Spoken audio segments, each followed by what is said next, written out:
Kitchen रे पिइसी आउ रानी दुहे रोषे करने समय सानवी चिल्लाई चिल्लाई आसी कहे पिइसी भाउज तापर रानी कहे कि अरे कि ओहो माँ सानवी आम एठी अच्छु कौन है कह तापर सानवी कहती कि भाउज बहुत बड़े खुशी खबर भाई ना सनशाइन स्कूल रे हेड हो गला।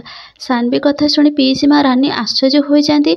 तापर पिइसी कहती कि कौन कहलु तू राज तापर सानवी कहले हाँ पिइसी हाँ। तापर पिइसी कहती कि हेले सानवी तते एक कथा किए कहला आ तू एक कथा केमिति जानिलु रे। तापर सानवी कहती केमिति जानिले से कथा पचारनी तो पिइसी तमे माछ खाइबा लोक गाड़िया कथा काई पचारछ बस एतिकी ही जानी रख भाई आज बोर्ड मीटिंग के जाइतिला आ सेठी हेडसेट रे बसिकी आसी। तापर रानी कहती कि हाँ जे तमे एक कथा केमिति जानिल तो से कथा कह सानवी।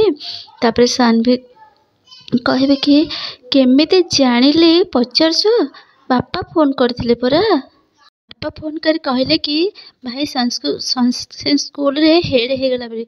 तापर पिइसी कहती कि रवि फोन करथिले माने कथाटा निश्चय सत होइतबो। पुणी रानी कहती कि आउ केबे स्कूल जीवेनी बोली कहथिले किंतु हठात जे सेठी हेड हो गले मु तो कथाटा बुझी पारुनी या पछरे किछि ना किछि कारण थिबो। तापर सानवी कहती भाउज कारण किछि बुझीबा दरकार नहीं भाई सब सेमती सी केबे आम मान कथा मानिक काम करछि ना करुछि। तापर पिइसी कहती कि भगवान बड़लोक रानी से जहाँ भी करती प्राणीर मंगल पाई करती हौ मु ठाकुर पाखे दीपटे जाली दे आसे। तापर पिइसी सेठू चली जाती। पुणी सानवी कहती कि भाउज कौन है एते बड़ खुशी खबर शुणी तुम मुह दुखरे फाटीगला कौन पे कौन है कह तो मत आग।